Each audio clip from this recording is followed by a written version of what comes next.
then you have to get up, اور پھر آپ اس میں اپنے آپ کو اپنی نیند کو توڑ کر جو اٹھاتے ہیں، سو اپنی نیند کے اگینسٹ جا کر، نیند کے اپوزٹ جا کر آپ خود کو جو جگانے کی کوشش کرتے ہیں، اس کو تہجد کا نام اس لیے دیا گیا ہے. This is opposite of what you were doing few minutes before. یعنی now you are struggling to stand. ابھی آپ بستر پر لیٹی ہوئی تھی. Now you are struggling to stand. Now you are struggling to do the opposite of your نیند. صحیح. سو قیام اللیل یہ ہو گیا کہ جس میں آپ قیام اللیل کو لے لیں، وہ بھی صلاۃ اللیل ہوتا ہے. صلاۃ اللیل کو لے لیں، اس میں بھی رات کی نماز آتی ہے. یا پھر آپ جو ہیں وہ اس کے اندر تہجد کے لفظ کو لے لیں، اس میں بھی جو ہے وہ رات کی نماز آ جاتی ہے. لہٰذا یا ایھا المزمل کہہ کر آپ صلی اللہ علیہ وسلم کو خوف سے باہر لا کر یقین دلانے کے لیے یہ حکم دیا گیا ہے. آپ کی جو خوف کی کیفیت تھی، سو دا بینیفٹ نمبر 1 جو آپ کو پرومیننٹلی نظر آ رہا ہے تہجد پڑھنے کا. اگر آپ لکھتی جائیں گی، میں 1 2 3 کر کے کاؤنٹ نہیں کرواؤں گی، بیکاز مجھے جہاں جو ہٹ کرے گا پوائنٹ میں بتا دوں گی. بٹ ابھی جو مجھے ایک دم سے پوائنٹ اس وقت ذہن میں آیا ہے، point number 1، the benefit of تہجد آپ کو جو فائدہ دے گا وہ یہ کہ اللہ کے رسول صلی اللہ علیہ وسلم پر بیسیکلی خوف کی کیفیت کو دور کرنے کے لیے آپ کو تہجد کی عبادت دی جا رہی ہے. یعنی جو کچھ آپ نے دیکھا تھا، آپ کو بتایا جا رہا ہے، وہ سچ تھا. تو اگر آپ کو زندگی میں خوف ہیں، بعض اوقات مستقبل کا خوف ہوتا ہے، بعض اوقات کسی بیماری کی وجہ سے کوئی خوف ہوتا ہے، بعض اوقات اولاد کی طرف سے کچھ خوف آ جاتے ہیں، بعض اوقات انسان کے حالات فائنینشلی مضبوط نہیں ہوتے تو انسان میں کچھ فیئر آ جاتے ہیں، بعض اوقات آپ پڑھائی کر رہی ہیں اور آپ نے سارا سال پڑھائی پر وقت نہیں لگایا، and now exams are in front of you, اور آپ کو خوف طاری ہو رہا ہے کہ میری تیاری نہیں ہے. ان سارے خوف کو سامنے رکھیں. بینیفٹ آف تہجد نمبر 1، اللہ بندے کے خوف کو ڈیزالو کرنے کے لیے، اس کو دور کرنے کے لیے اس کو یہ عبادت دیتا ہے، جیسے کہ اپنے حبیب صلی اللہ علیہ وسلم کو اس نے دی. پھر بینیفٹ نمبر 2، جیسے اللہ تعالیٰ نے رسول اللہ صلی اللہ علیہ وسلم کو یقین دلایا کہ دیکھیں وہ جو آپ نے جبرائیل دیکھے تھے جن کے 600 پر تھے، وہ جو آپ پر کیفیت آئی تھی، وہ جو آپ پر خوف طاری ہوا تھا، یقین حاصل کر لیجئے کہ وہ حق تھا، سچ تھا، ریالٹی تھی، وہ خواب نہیں تھا. جہاں یہ بینیفٹ دیا گیا کہ یقین کی کیفیت بڑھانے کے لیے، آپ کو یقین نہیں ہے کہ آپ کا رب آپ کو مشکل سے نکالے گا، اسٹارٹ آفرنگ تہجد and see the fruits in your mind. شاید زندگی میں اتنے نظر نہیں آتا جتنے دماغ کے اندر آپ کی بتیاں روشن ہونا شروع ہو جاتے ہیں. see the fruits in your mind. یقین کی کیفیت سب سے پہلے آپ کے دل کو مضبوط کرنا شروع کرتی ہے. then it start working on your nerves, then it start working on your emotions.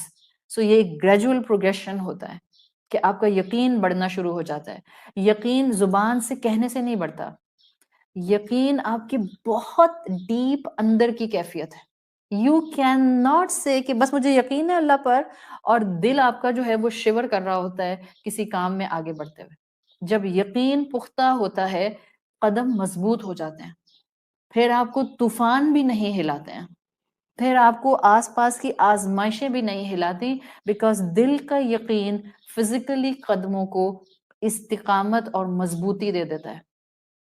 میں نے پہلے بھی یہ بات کی تھی، مومن کا یقین اس کو پہاڑ سے زیادہ مضبوط کر دیتا ہے، اور یہ آپ کو اس رمضان اپنے اندر ڈیویلپ کرنے کی کوشش کرنی ہے.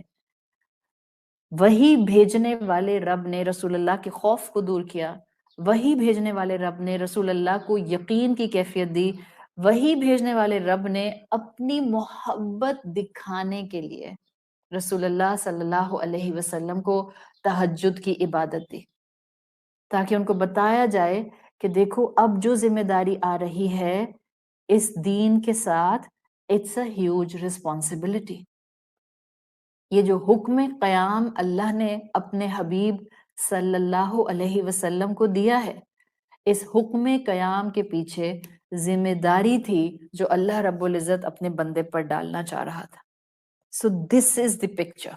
جو کہ ایک خوبصورت پکچر ہے جس میں آپ کے سامنے میں نے یہ ساری اصطلاحات رکھ دی ہیں. ایک اصطلاح اور ہے جس کے اوپر ابھی ہم بات کریں گے تاکہ وہ بھی آپ کی کمپلیٹ ہو جائے. تو آج ہمارا اصطلاحات کا جو پورشن اور ایکسپلینیشن ہے وہ مکمل ہو جائے گا. کلاسیکل اسکالرز میں کچھ اسکالرز بہرحال اس کانوٹیشن کو بڑی اسٹرانگلی امت میں جو ہے وہ تعلیم دیتے رہے ہیں. ان میں ابراہیم نخعی کا نام آتا ہے, one of the classical scholar, بہت مشہور ہیں, جن کی ایکسپلینیشنز بھی آپ کو عربی زبان میں ان کی ایکسپلینیشنز ملتی ہیں. علقمہ ہیں, اکرمہ ہیں, یہ وہ بڑے نام ہیں آپ کے کلاسیکل اسکالرز میں جن کا پوائنٹ آف ویو یہ ہے کہ فار تہجد this is better. See I am not saying this is the must thing. وہ کہتے ہیں دس از بیٹر کہ آپ تھوڑا سو کر پھر اٹھیں, اس سے آپ کا ریوارڈ بڑھ جاتا ہے. ریوارڈ کیوں بڑھ جاتا ہے؟ بیکاز یہ پیٹرن رسول اللہ صلی اللہ علیہ وسلم کو دیا گیا تھا.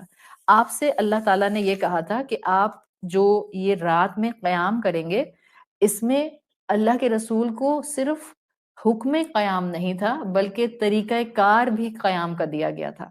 اور جو طریقہ کار آپ صلی اللہ علیہ وسلم کو دیا گیا تھا, if you really want to do اتباع رسول, if you really want to do what our Sahaba did, if you really want to just take the more and more benefits, تو جو رسول اللہ صلی اللہ علیہ وسلم کی روٹین تھی وہ یہ تھی کہ آپ شروع کا حصہ عشاء پڑھتے تھے, پھر آپ سوتے تھے, پھر آپ اٹھتے تھے. تو اس میں ہجود کا ایلیمنٹ, تہجد کا ایلیمنٹ آ جاتا ہے.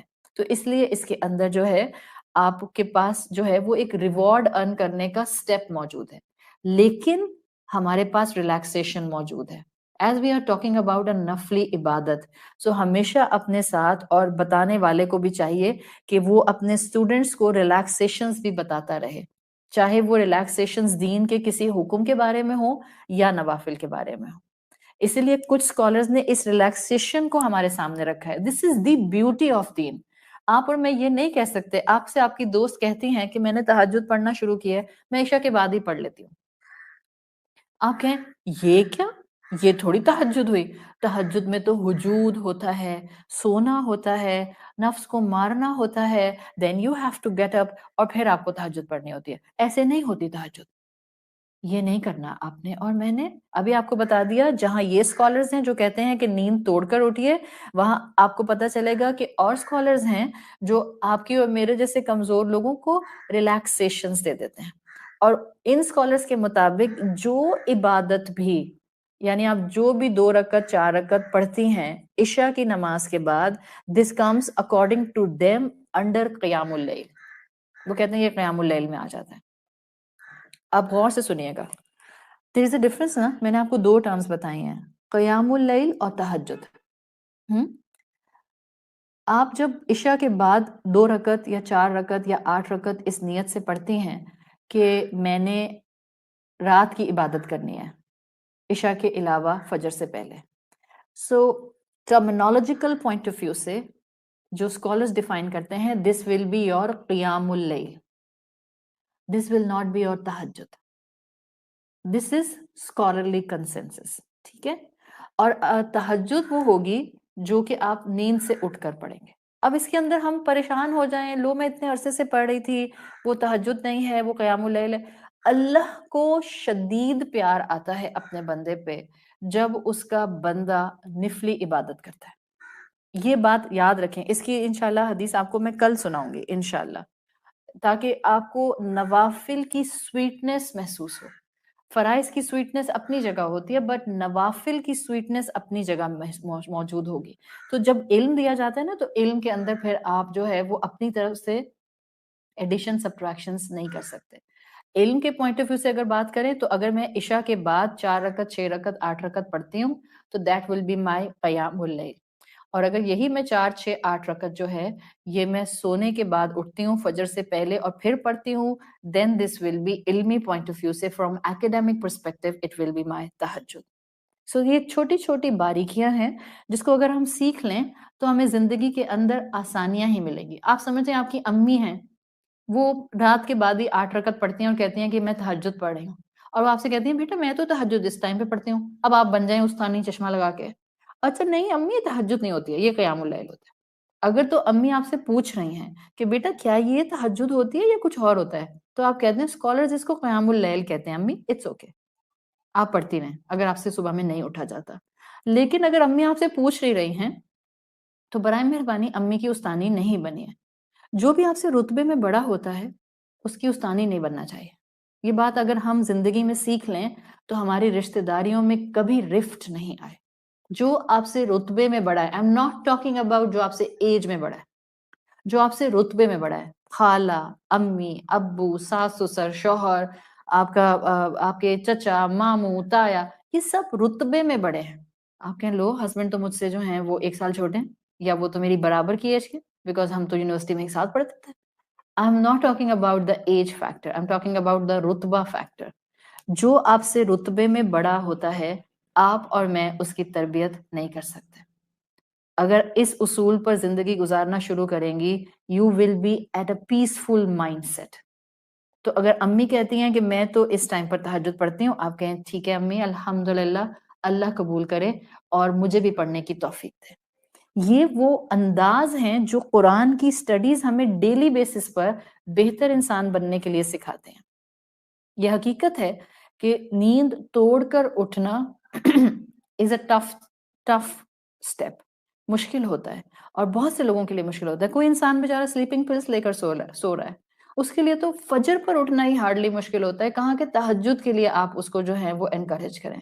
کوئی انسان جو ہے وہ رات میں 4 گھنٹے بستر پر ایسے ہی لیٹا رہتا ہے, پھر ہارڈلی جا کر اس کو نیند آتی ہے, اور اس کے لیے تہجد پر اٹھنا کتنا مشکل ہے. تو یہ وہ سارے دین کے ایسپیکٹس ہیں جو وسعت دیتے ہیں.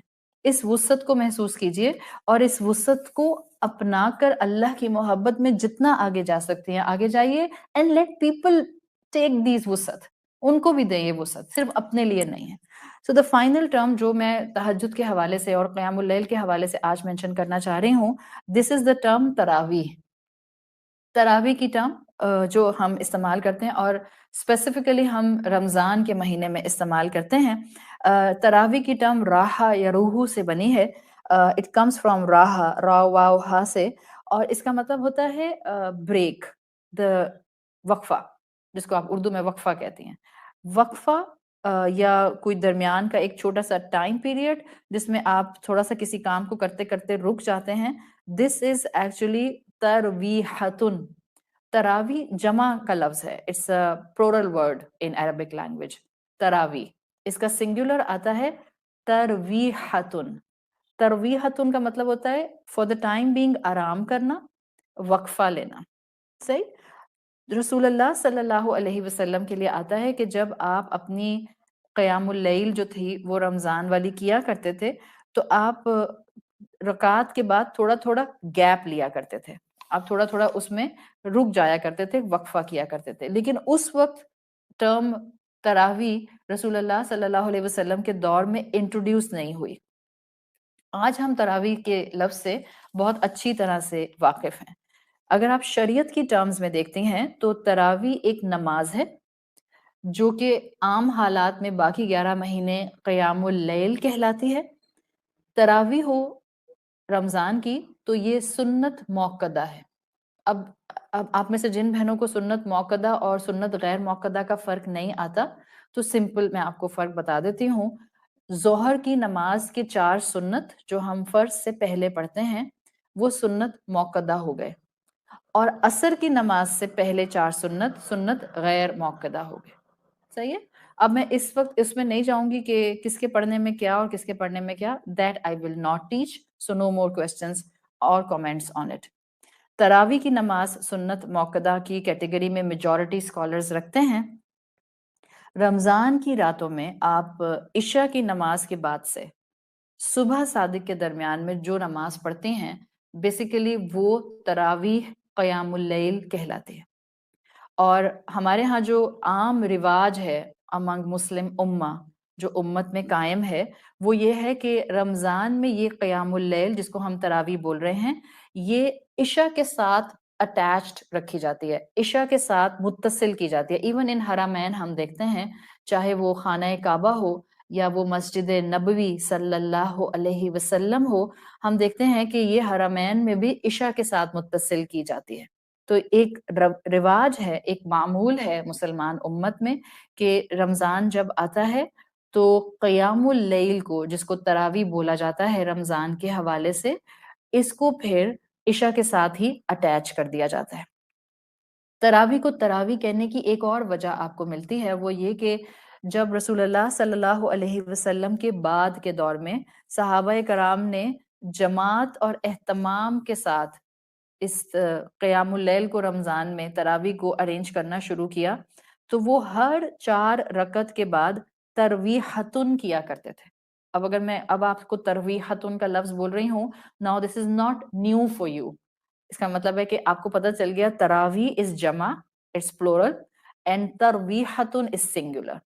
تو جب اللہ کے رسول صلی اللہ علیہ وسلم اس دنیا سے رحلت فرما گئے، آپ اس دنیا سے پردہ فرما گئے اور صحابہ کرام کے دور شروع ہو گئے، تو ایک وقت آیا کہ صحابہ کرام نے اس تراویح کی نماز کو جماعت کے طور پر امپلیمنٹ کرا دیا، اور جب یہ پراپر اہتمام کے ساتھ جماعت سے امپلیمنٹ ہوئی تو ان کا معمول یہ تھا کہ وہ ہر 4 رکعت کے بعد، یعنی 2+2 کے بعد، 4 سلام پھیرنے کے بعد ترویحتن کیا کرتے تھے، یعنی بریک لیا کرتے تھے، آرام کیا کرتے تھے، وقفہ کیا کرتے تھے۔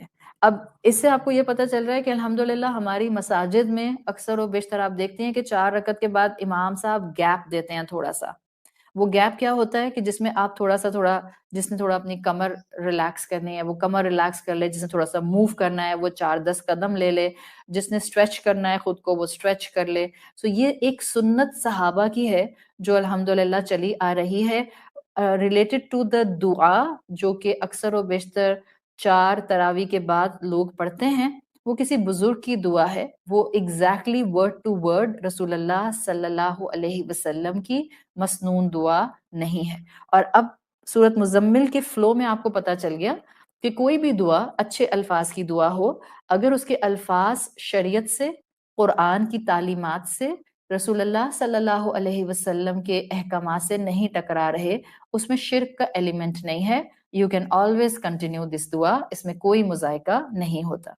یہ جو اصطلاح ہے تراویح، یہ اس طرح سے ترویحتن سے نکلی ہے۔ ہاں یہ بات ضرور یاد رکھیے گا، because you are taking the information, so information should go handy and in comprehensive way. اس اصطلاح کو نسبت ضرور دی جاتی ہے تراویح کی اصطلاح کو صحابہ کرام کے ادوار سے، لیکن ایگزیکٹلی کس نے اس اصطلاح کو انٹروڈیوس کرایا، اس کا علم بہرحال اوتھینٹک سورسز میں نہیں ملتا۔